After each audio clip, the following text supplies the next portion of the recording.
Welcome back to the Live Inspired podcast. I'm so looking forward to introducing you to our next guest today, which is Alex Savig. Alex is a two-time business owner, entrepreneur. She's an author. She's a baddie. She is, to me, the queen of no bullshit life advice. And she has an exceptional story to tell. And I am really looking forward to jumping into this conversation, talking about her book, talking about her yoga studio in Palm Desert, and just the journey that she has been on to get there. So, without further ado, I'd love to introduce you to Alex. Thank you. What an intro. It's so awesome to be here. I'm so proud of you. Such a great, um, just a great offering you're giving the world. So thank you for having me. Thank you. Well, the whole ethos of my podcast and why I'm bringing these conversations to the internet is because I love to connect people with stories that inspire. And I know that that's my superpower is meeting people, jumping right into these big moments in their lives. And I personally have reaped so much from everything that you've shared with me over the past few years and getting to be a backseat of your whole journey into becoming an author and becoming the founder of Soul Dive Yoga in Palm Desert, California. And it's been really cool to have a behind the scenes look at that process, and not a lot of people are privileged to do that. And your story is so deep, and I think that there are so many things that a lot of people can connect with in everything that you've gone through and what you've turned it into. And I'm really looking forward to sharing that with the world. So, I guess where do we start? Like, let's talk about Alex, maybe pre-college. Like, who is Alex growing up? Who did you envision yourself becoming as an adult? Like, what were your big dreams for your life and your expectations for your future? I love that.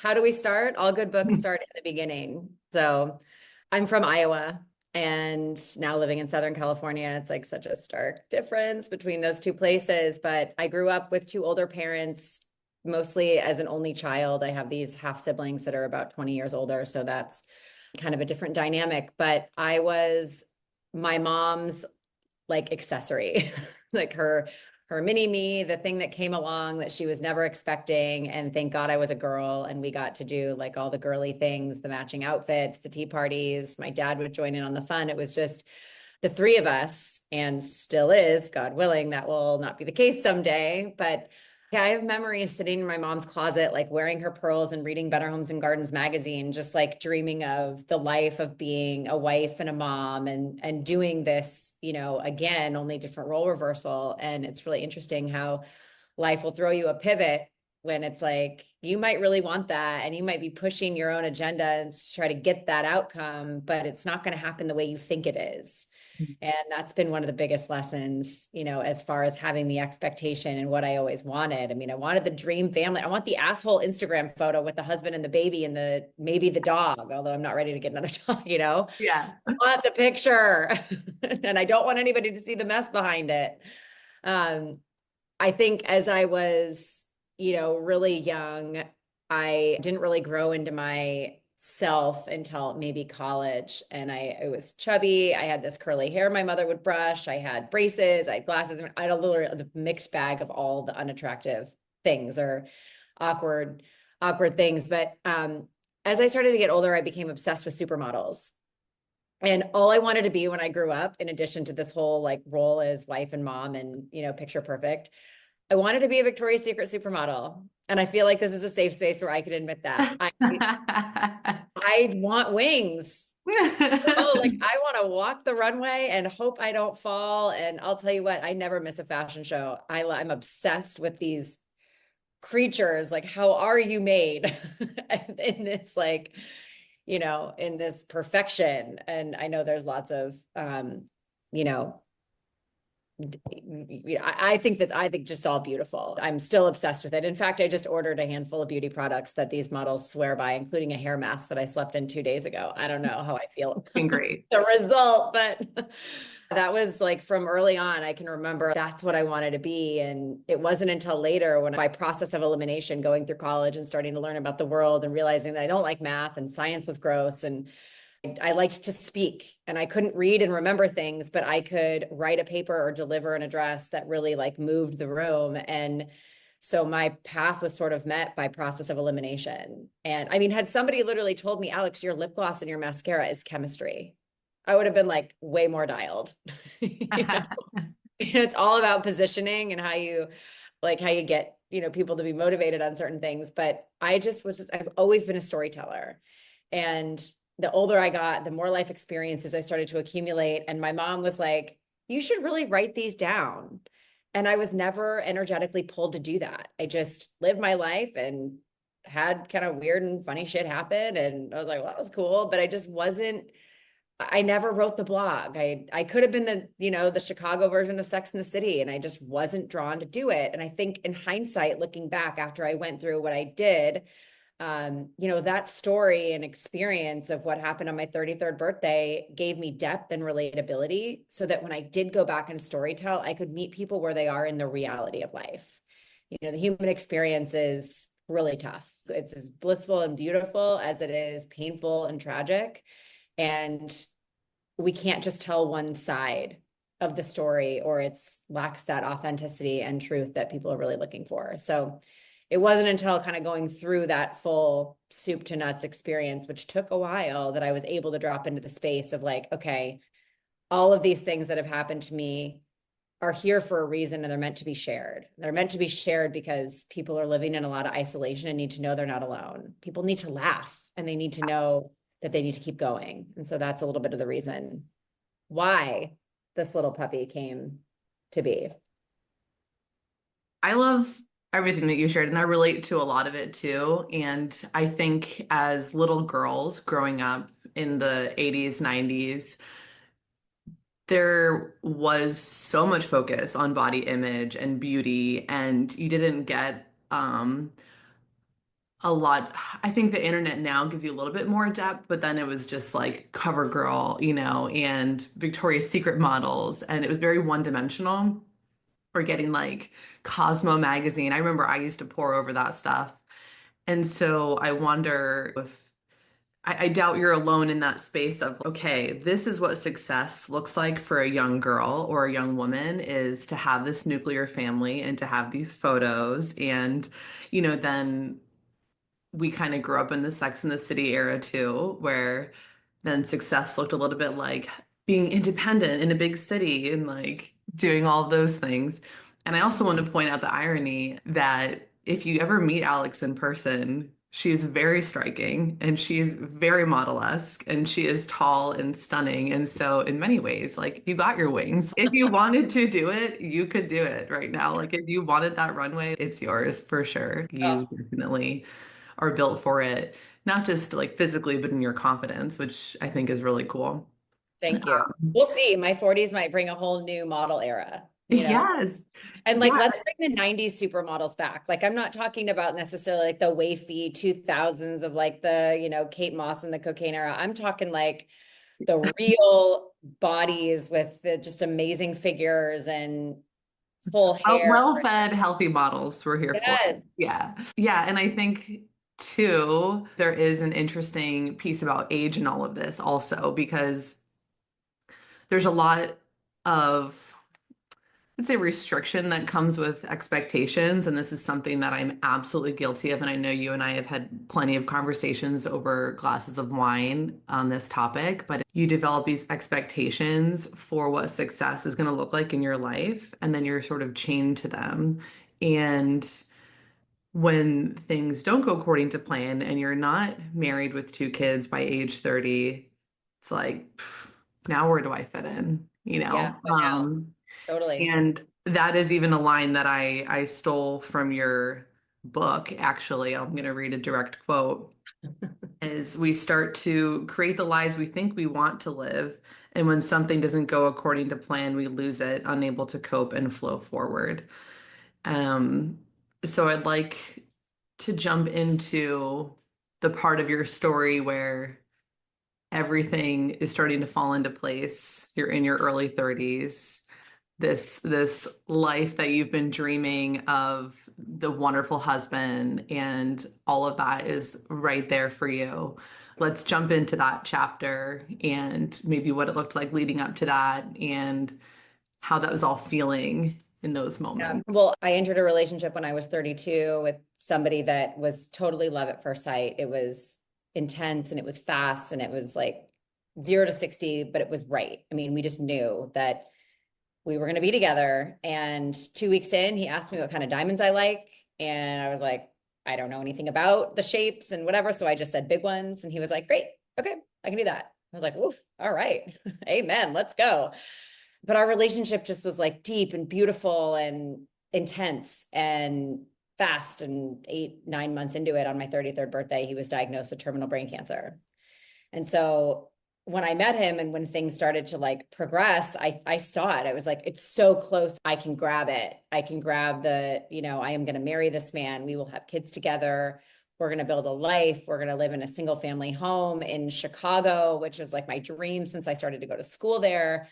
And if you know Chicago and these beautiful brownstones and like, big single family homes in the neighborhoods, I mean, it's just like, okay, you get why I was hanging on. And I wanted that life so bad. And I did want it with him. I mean, this love was like the biggest love I've ever had. And I still believe in love. And I believe it exists, maybe not in the same, but a different capacity with somebody else. But overnight, everything changed. I mean, I went from his girlfriend, he proposed the next day, I became his fiance, and then I became his caregiver. And I put the PR company that I had owned for a number of years on ice and dedicated my entire life to his living, like it was a life and death scenario.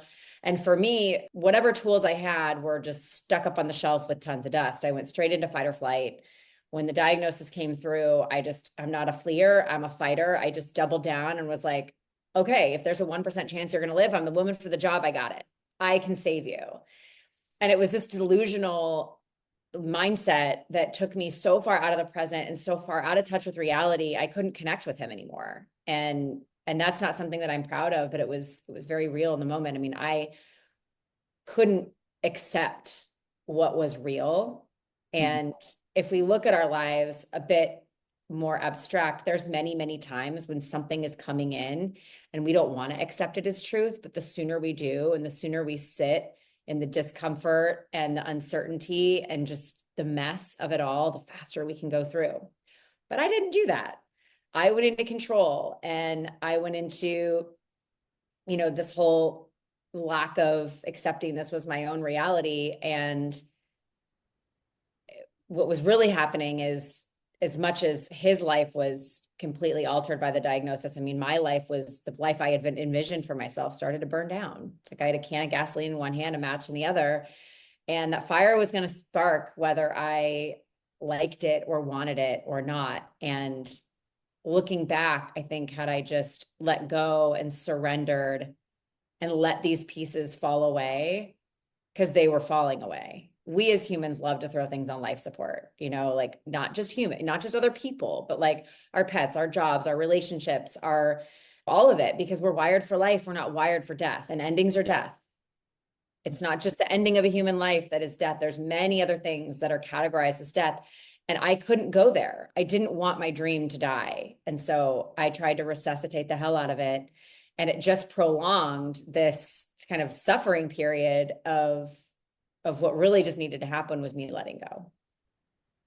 It's interesting that you use that fire analogy because I remember that also is something you shared in the book, and it was a really powerful quote about when your life is burning down, like why are we so inclined to run back into the building when it's on fire? And I think a lot of people, especially myself, can relate to that. It's like you can't accept the reality of the dream that you were holding on to, the thing that was like pulling you through, like it's going to be worth it because this is on the horizon. When that dream dies, it's really hard to walk away from it. And I've certainly been in that situation. I'm like, no, you know what? I can tape this together. Like I can build a house from these ashes. It'll be fine. And it's not. Some things are just not rebuildable. They burn down for a reason. And it's also interesting to use that fire metaphor right now because there's a lot of people that are actually physically affected by fires where we live. It's real. A lot of people are in this reality of like all of their dreams and all of the things that they had planned for and worked for, like literally burned to the ground. And so, metaphorically or not, you're still kind of in this same place of, okay, you can't go back into that space.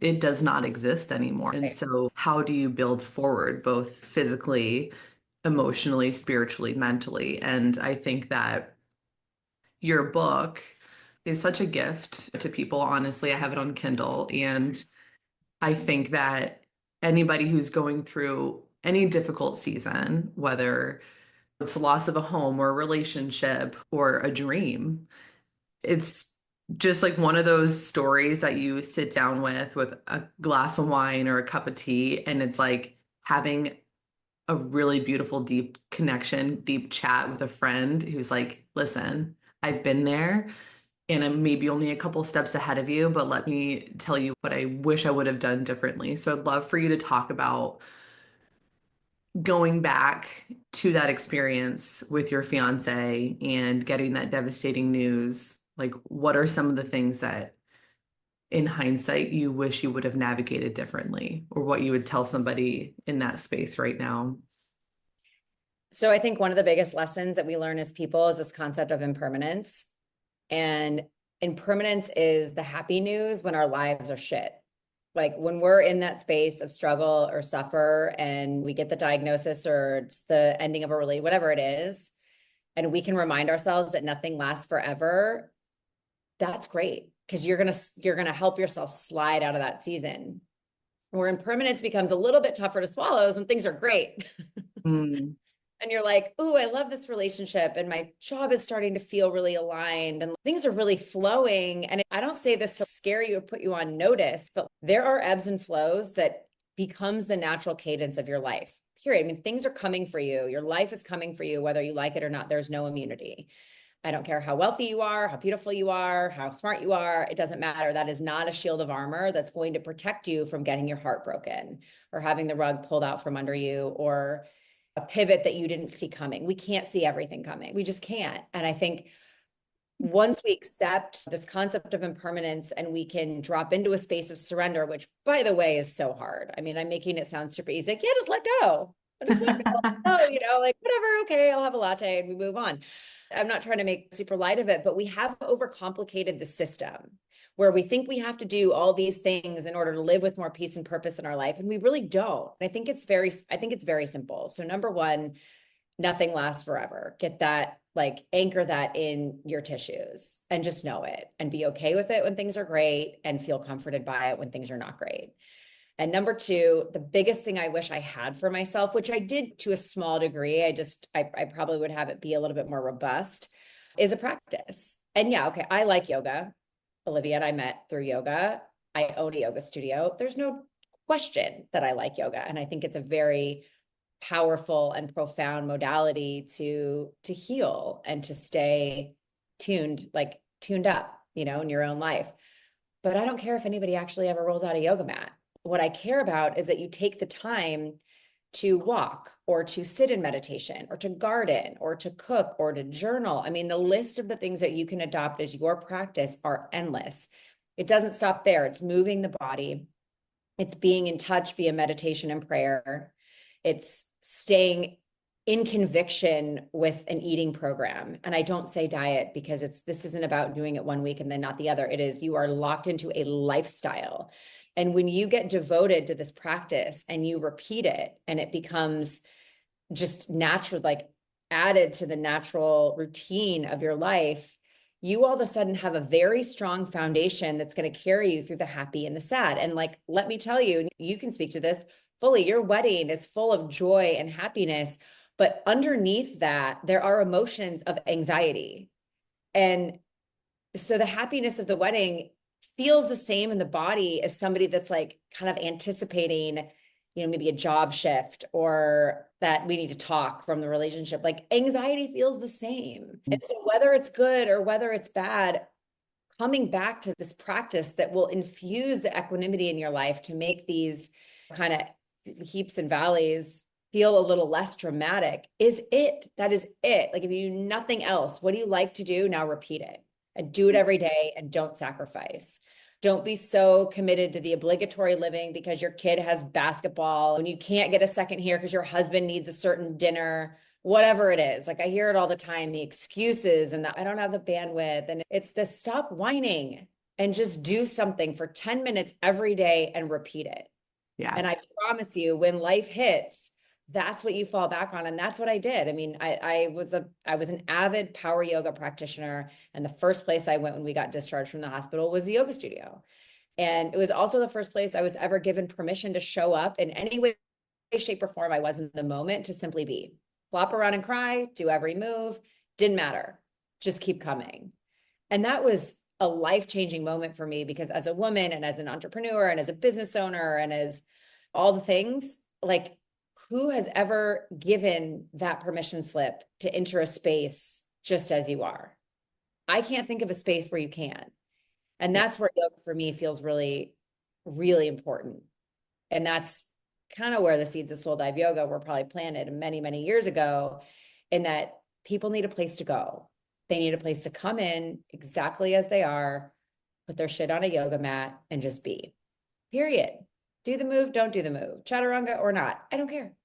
Just do it. Just keep showing up. And really profound peace will come over your life. I can guarantee it. Uh, there is something that you just shared about, and that I recognized in myself, like actively, when you shared about even in the good moments, when you accept impermanence, you're accepting that that won't last. And so, where I struggle often is being able to enjoy the present moment without thinking, oh my gosh, what terrible thing is around the corner that is just gonna rain on my parade. And I'm curious, it sounds like maybe the answer is everything you just shared of keeping that solid foundation so that you know, okay, maybe something terrible is around the corner. Maybe something better is around the corner. Like we don't know. There's just as much of a chance that everything works out even better than I could have imagined. And that's been my reality often, is thinking this is as good as it's going to get. And then an unexpected situation brings me to something better, Yeah. But still, I think my inclination, and probably that also comes from being a nurse and being conditioned to prepare constantly for the worst case scenario, is, oh my gosh, okay, this is great. And I'm going to kind of enjoy this a little bit. And I've definitely done this a lot with this season I'm in right now, which is my wedding's in 2 weeks. And okay, this is great and this is fine. This is exciting. But I also have to be ready for when this becomes really hard and terrible and awful. And sometimes it doesn't need to. And taking the time during the beautiful, happy moments to dial in on those practices, that lets you exhale. It lets you just, okay, you know what? I'm built for whatever is to come. I've figured it out every single time up to now, and I will figure it out every single time in the future. So that's really beautiful. And I'm really happy that you shared that because it is a roller coaster. And I feel like for a lot of people, it's like, okay, I'm just going to keep grinding and hustling until I reach this certain point, till I have this income, till I have this relationship, till I have this home, till everything looks the way that I've been wanting it to look for so long. And then I just am going to enjoy it and ride off into the sunset. But unfortunately, life is just not that consistent. That's not real. Yeah. There is no there. And that's one of the things that I've had to learn. And instead, I would invite the shift of like, okay, look, full disclosure, I'm in a great season at the moment. 2024 ended really hard. I hated it. Get that year the fuck over with. I was in survival mode. I was done. Done, fucking done. Like just completely done. And I started 2025 in rest. I have never done that before. I actually got sick on New Year's Eve and I was like, fine, here we go. Here I am. just chilling, lounging, sleeping, I'm not, that's it. And it was just very different. And it was a nice like ease in to the year. So this year really showed up for me in ease, and ease became my word of the year. You get my weekly emails. So you read all about that last week. And I was like, oh, this feels good. And ease was actually present. It was already happening. I didn't just say like, ooh, I'm going to pick that word. It was there and I adopted it in. I was like, okay, this is good. Time had continued on. And as I sit and talk to you right now, things are really good.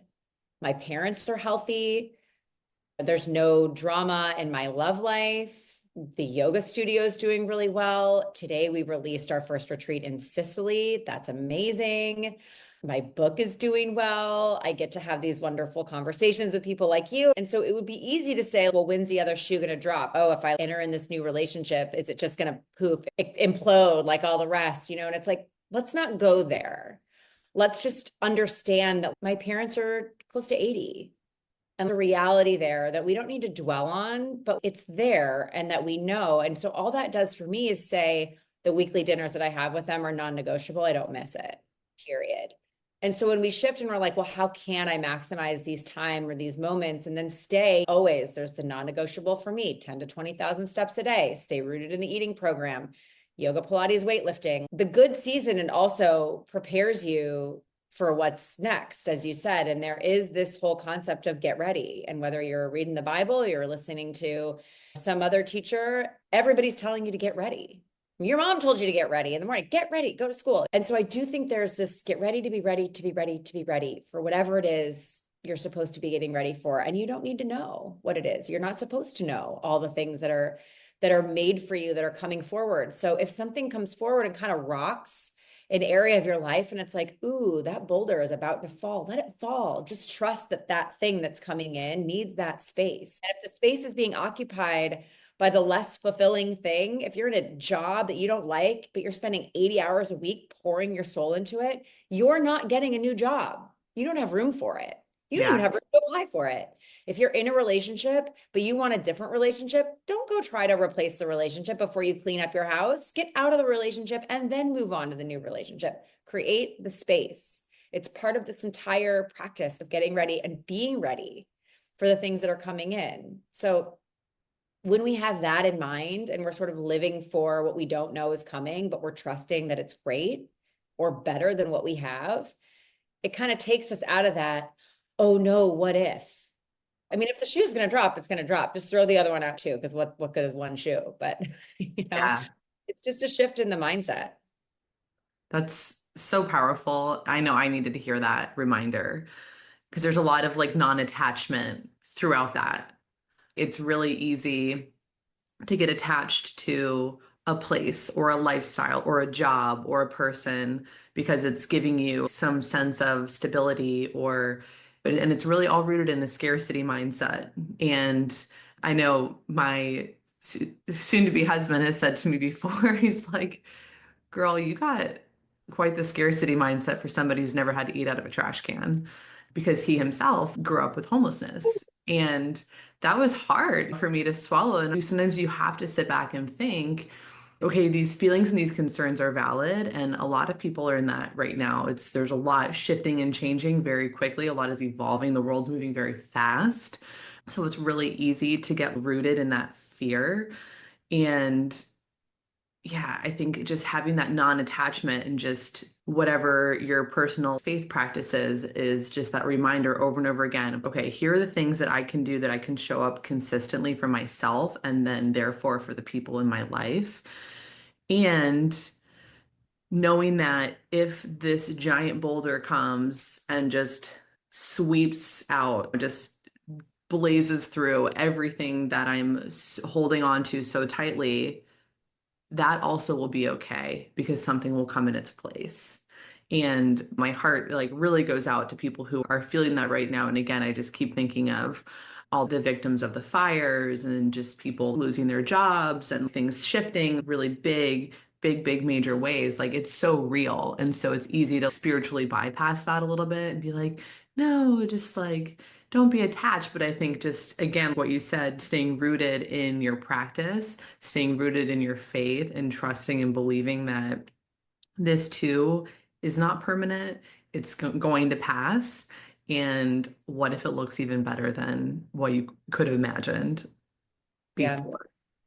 I'm reading the devotional book, Jesus Calling, and I'm a God girl in that in the beginning of the book. So that's where my heart is. That's what I hang my hat on. And yesterday's message was give me gratitude in tribulations. Hmm. And it was like, oh, but I don't like to do that.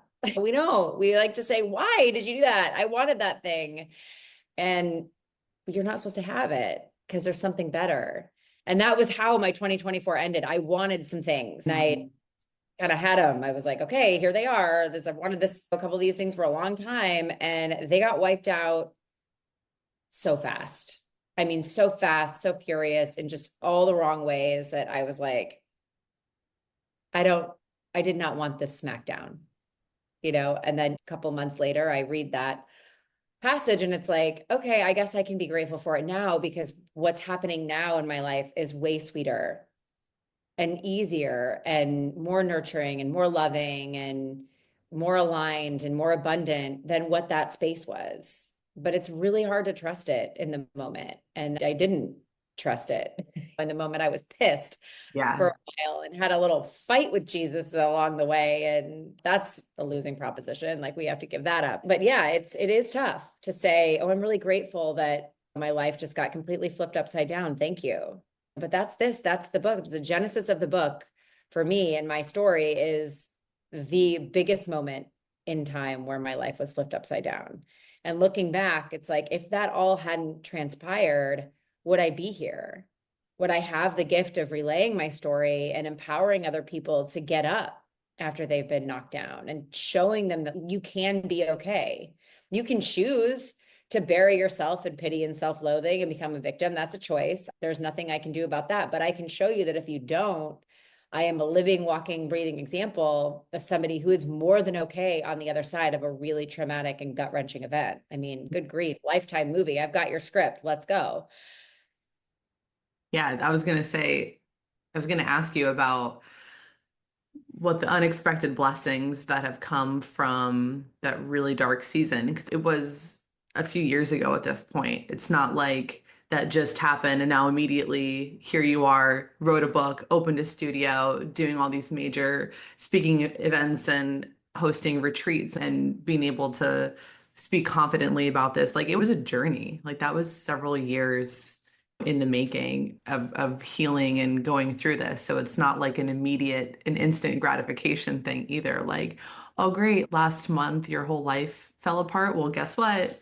Just give it a few weeks. It's a journey. So I think you touched on maybe one of the major ones, but what are some of the unexpected blessings that came from that season of just pure hell for you? Yeah, I mean, the season of hell lasted about 5 years. And it was so many things. I mean, everything went away. My friendships, my community, my relationships, the home I loved in Chicago, the business I owned for 12 years. Obviously, the love of my life was taken, but he didn't die right away. So then it was like that was a slow death. It was all like put on slow motion. And that's really hard. It's hard for me, but then the people around you, like my parents who are watching their child like suffer and struggle in this way was awful. I feel for them for going through that with me, but having a front row seat to it as well. But it was all really necessary. I completely took a right turn and came out to California and I started over. And I say starting over is a soulful act of bravery. It's Mm. really, really hard. The older you are, the harder it is. It's hard to make friends. Thank God I met you. I have 4 friends in San Diego still. And I'm like, okay, that's good. I think I'm okay. I think a small government. It's really nice. But it gave me the opportunity to separate from that experience. So we can be defined by trauma or we can be impacted by it or inspired or motivated by what we go through. And so I think for a long time, I was really defined by it. And it was a little woe is me. And there was some victim mentality there. And it wasn't fully, I hadn't quite pivoted to the let's move forward. But in starting over, all the things that I'm good at and the gifts that I have started to come to fruition in ways that were preparing me for what was next. I mean, opening the yoga studio gave me the ability to create a community, my own community, to meet me. So I had this already established family of people that when I came out with the book and started to publicly share my story, they were right there supporting me, physically there at book signings, hosting book signings, energetically there to cheer me on and write reviews and do all the things. And then as that grew and going on a 6-month book tour and connecting with more people coast to coast gave me just the confidence and validation that this is something people want to hear. This is something people need to hear. Sitting in those rooms was, I think the biggest download I got from the entire book tour experience is I know that the world, people specifically, are craving authenticity and the truth and vulnerability. And if we're all standing in a collective circle, kind of looking around at each other, I know that I was tapped to put my hand up first and say, okay, I'll be vulnerable first. I'll share. So I'll break the ice. And when that happens and people start to feel seen and safe, all of a sudden it's like, oh, well, I kind of went through that too, or I feel that. Or there's a woman who came to my book signing in Northern Michigan who lost her husband 2 weeks to the day before she came to this event.